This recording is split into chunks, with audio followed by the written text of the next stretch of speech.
Hey folks, welcome to Good News York. I'm Matt Masur, back again for another exciting episode. We're in our new space finally. This is the first episode that we've shot in this particular room. We've been in the building for a little while, but I've been trying to get this just right, and we feel like it is just right. So we're very excited to do that. And we got an incredible guest to break in the place here. If you're not from Syracuse, I'm going to ask him to give his background, but if you are, you already recognize this gentleman. This is Mr. Ben Walsh. He very popular local mayor here in the city of Syracuse. Just recently turned over the reins. Right. And just a little plug, if you didn't see, our man Noah actually interviewed the new mayor, Owens, at her gala just a few weeks ago. So zoom back and check that out if you want to see what's happening. But welcome to the show. Thank you so much. So, Mr. Walsh, tell us, a little bit for folks that maybe aren't from Syracuse.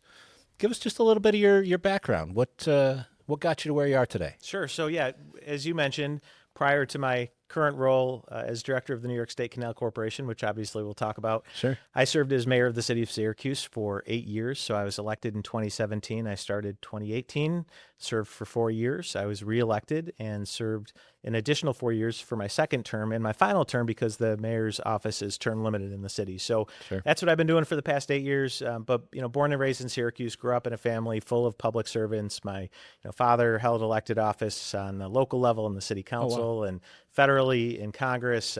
My grandfather served as mayor back in the 60s. But beyond those two, I guess, most known members of my family, the thread throughout my family is public service. My mom was a teacher. I have hospital administrators, laborers, teachers, social service workers. All of the folks that I grew up around were giving back to the community. And so it's not a surprise that I found myself on this path. That's incredible. And like I said, I know you were a very highly respected mayor, did a great job around the city. Lots of things changed under your time. And I think you passed the torch to someone who was a member of your team previously, right? Yeah, Mayor Owens served as my deputy mayor for all 8 years, literally one of, if not the first hire that I made. We met working under the previous administration, Mayor Stephanie Miner, as deputy commissioners of neighborhood and business development, but was always a trusted friend and colleague. And when I thought about who I wanted right by my side as mayor, then deputy mayor, now Mayor Owens, was that person. She knows the job. She was right there with me every step of the way, and she seems to be off to a great start, so I'm excited about it. That's awesome. That's great to hear. We're, we've been a local business for a number of years, but we just recently took this spot here in downtown Syracuse. This is our first time really being in the city. So it's exciting, and it's great to see the direction things are moving in. And speaking of moving in directions, your term is over, like you said, but you're a young guy. You can't retire. It's like, people keep asking me how retirement's going. I said, I wish I knew, but back to work, but really excited about my new position. And I think a lot of people have these questions. So, they think, well, what is he doing these days? So if you could, what are you doing these days? Yeah. So as I mentioned, public service is what I've always gravitated towards. And as much as I love being mayor, I always knew that it was best case scenario, I would serve 8 years, which I did.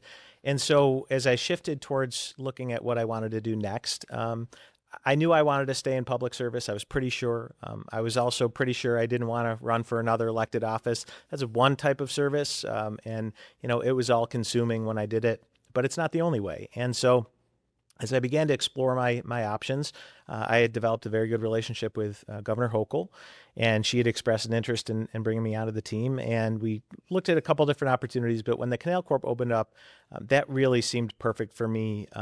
During my time as mayor, I spent a lot of time investing in our waterways, whether it's the Inner Harbor right here in the neighborhood, or our creeks and brooks like Onondaga Creek and Furnace Brook and Cold Brook down in the valley. And growing up, I grew up out on Otisco Lake at the family camp in the Finger Lakes. So water has also been a thread throughout my life and my career.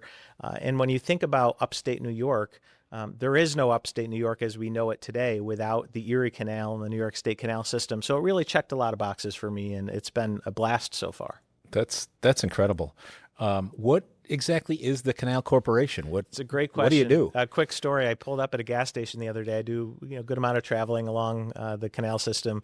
and I pulled up in my truck that had the Canal Corporation logo on it, and a guy rolled down his window and asked what it was, and I explained it to him, and he couldn't believe it. He'd lived in upstate New York his whole life and didn't know. But again, we all learn about the Erie Canal in fourth grade, and if you live near it, you might be aware of maybe the trail system, or if you're a boater, you're on there. But otherwise, people don't know that we have a modern, really thriving canal system today. So it's actually made up of 4 canals. So of course, people are very familiar with the Erie Canal, but you also have the Champlain Canal, the Seneca Canal, and the Oswego Canal. So it's 4 canals. It's 524 miles of navigable waterway. It's actually the largest state-run inland waterway in the United States. Wow. Obviously, a lot of it is recreational boating. We still do have some commercial shipping as well, certainly not as much as back in the heyday.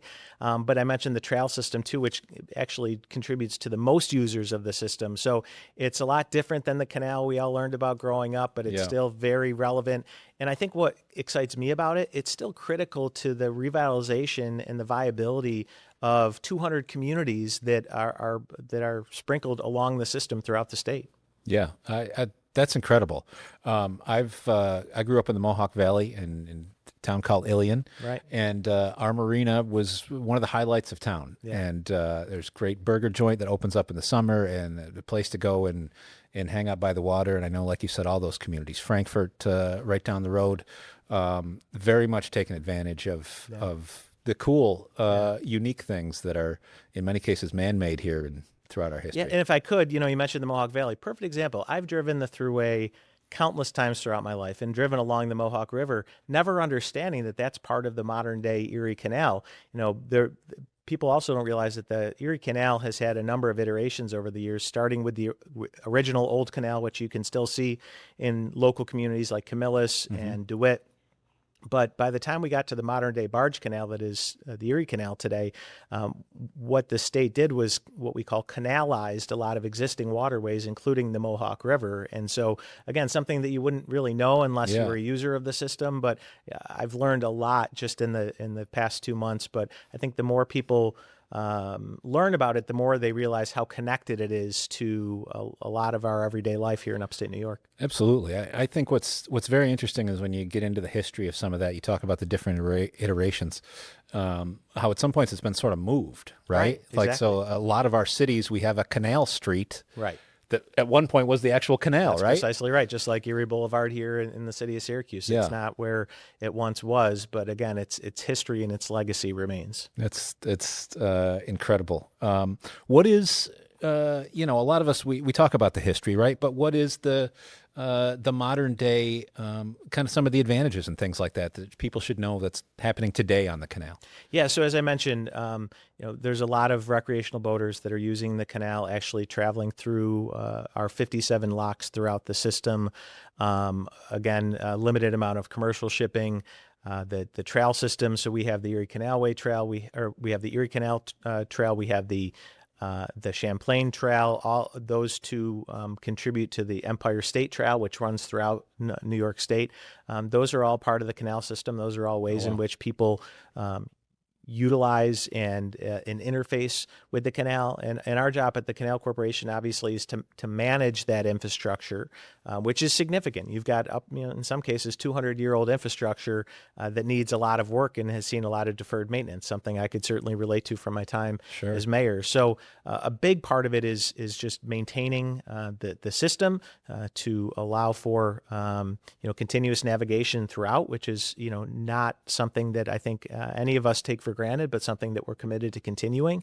But again, besides that, not only maintaining it, but drawing more people to it. Again, we view this as a world-class piece of infrastructure, world-class, almost a linear park that needs to be treated as such and needs to be promoted as such. When people are looking for places to and I talk about recreational boating, that isn't just motorized boating, that's canoes and kayaks, which are increasingly used. We're putting more and more kayak and canoe launches, including accessible launches along the system.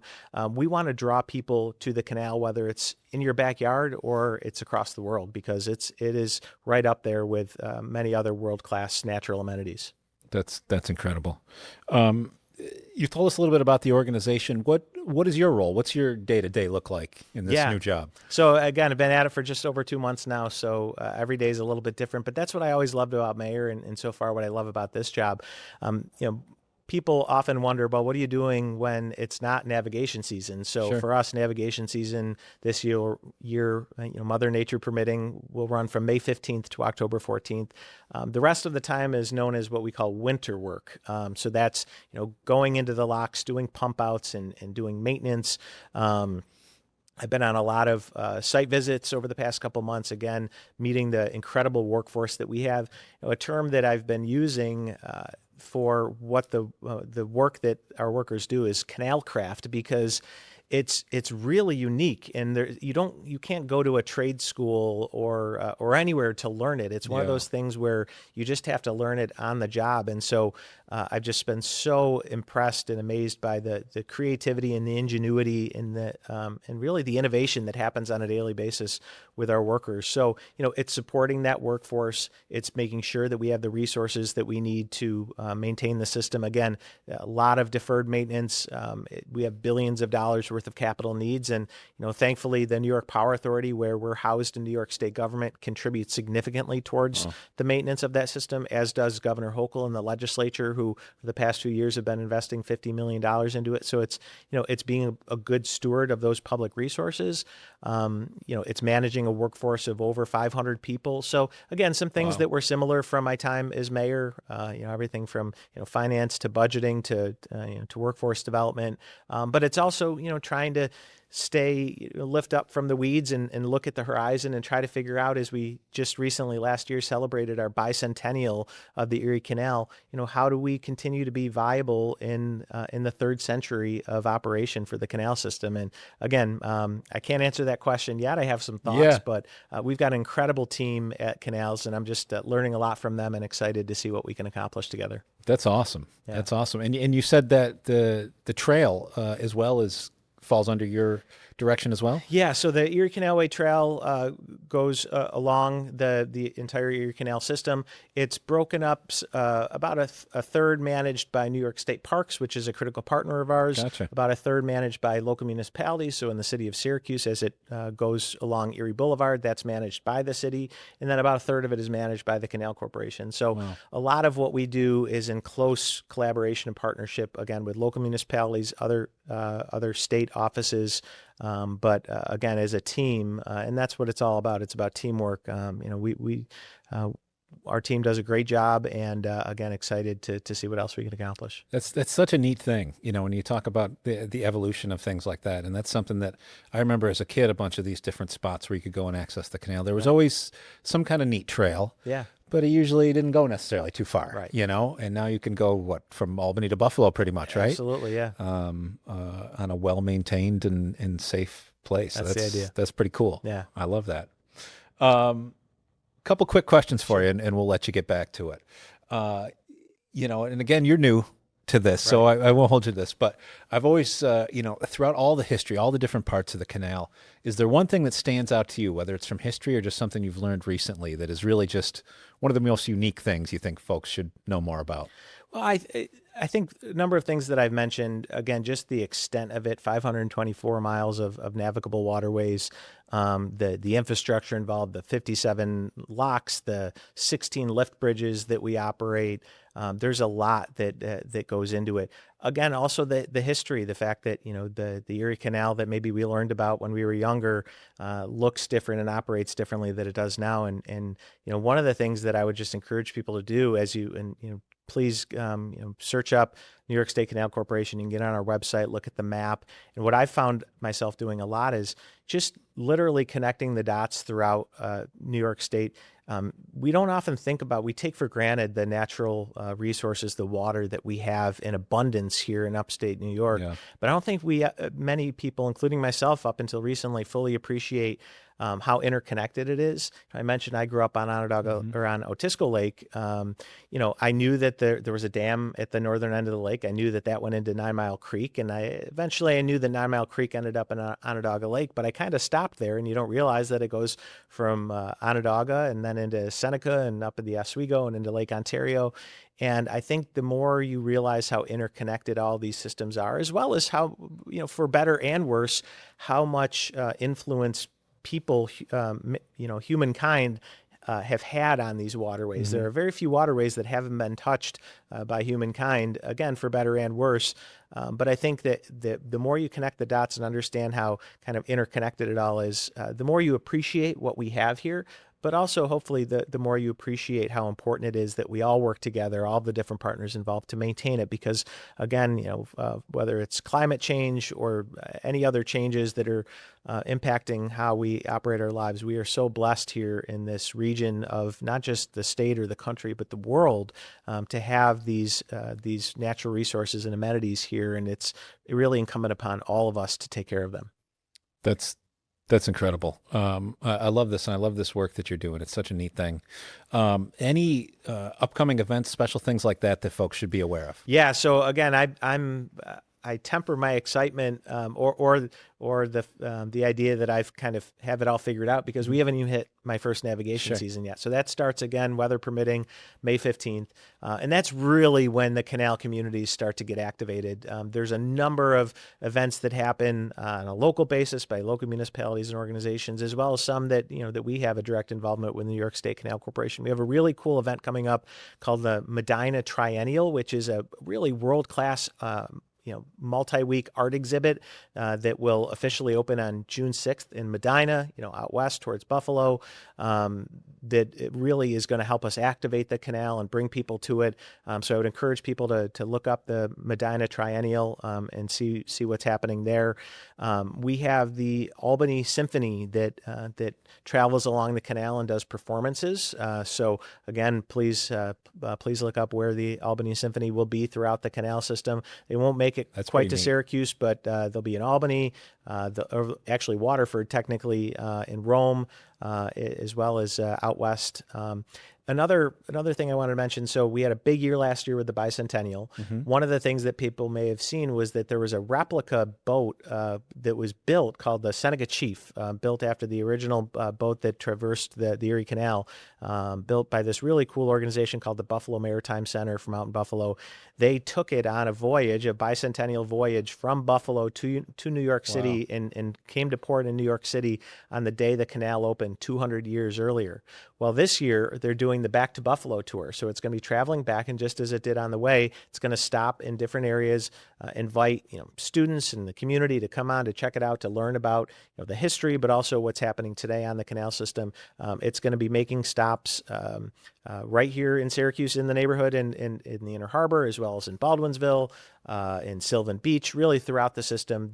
Their voyage starts on June 6th and will continue throughout the month of June. Those are just a few examples, but again, please log onto our website and see there's a lot going on. And again, for most of us, it's right in our backyard. That's awesome.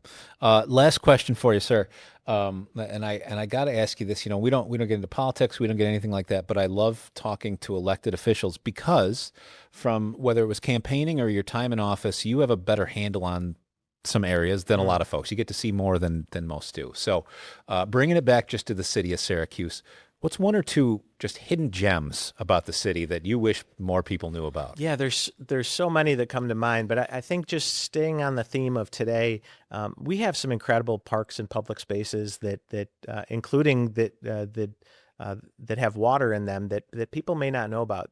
One of my favorites that was right down at the end of my dead end street that I grew up on, Robino Road in Strathmore, is Elmwood Park, which has Furnace Brook flowing right through it. There's natural trout in there. It's a beautiful bubbling brook that, again, is kind of tucked away, and if you aren't from the neighborhood, you might not know about it, but it's a beautiful little space in the city. A few others come to mind, again, right in that neighborhood, Upper Onondaga Park. You have Hiawatha Lake, which we've invested a lot in. You can go fish there. Oh, wow. And then, I mentioned the Syracuse Inner Harbor. The development along there has been slow but steady, and I think we're going to see it accelerate. The fact that, and it's one of the interesting things about the city of Syracuse, every great city is built on a body of water. There aren't many like Syracuse that the body of water that it was built around, in our case, the Erie Canal, doesn't exist where it previously did. Yeah. And so we've had to kind of reorient ourselves around our existing water bodies. Onondaga Creek, which flows into the Inner Harbor, and the creek walk and the amenities around the Inner Harbor are something that, again, if you haven't checked out in a while or ever, check it out, and you'll find some really special places in the city. That's awesome. I love that so much. There's been a lot of studies have been done, and people say, living near water, visiting water, all those things is good for your health. It's good for stress. Absolutely. And it's great to see that we got somebody who genuinely cares. It's been good for my stress level since on leaving time. City Hall, for It's sure. it's gotta be kind of neat. You get to travel different parts It's of the fun. state, see some beautiful waterways. It's really and, fun. and Special. in parks and things. So I've eaten a lot of hot dogs everywhere. I don't know, but no. This is awesome. Ben Walsh, thank you so much for joining us here on Good News York. This has been wonderful. My pleasure. And an open invitation anytime these events get closer, you got things going on, yourself, any of your representatives, we'd love to hear more about this. Sharing the good work, good things that are happening in New York State is our entire mission here. So this is really cool. And we're glad you took some time to join us. So A lot going on. Thanks for spreading the good word. thank you so much. And with that, that's today's episode of Good News York, sponsored by Ads on the Go. GetAdsOnTheGo.com is the website for that. Our website, goodnewsyork.com, is where you can find all this fun stuff, and you should do that. Follow us, like, subscribe, all those fun things. Thanks to Danny and Noah and the crew, and we'll see you tomorrow. Peace out.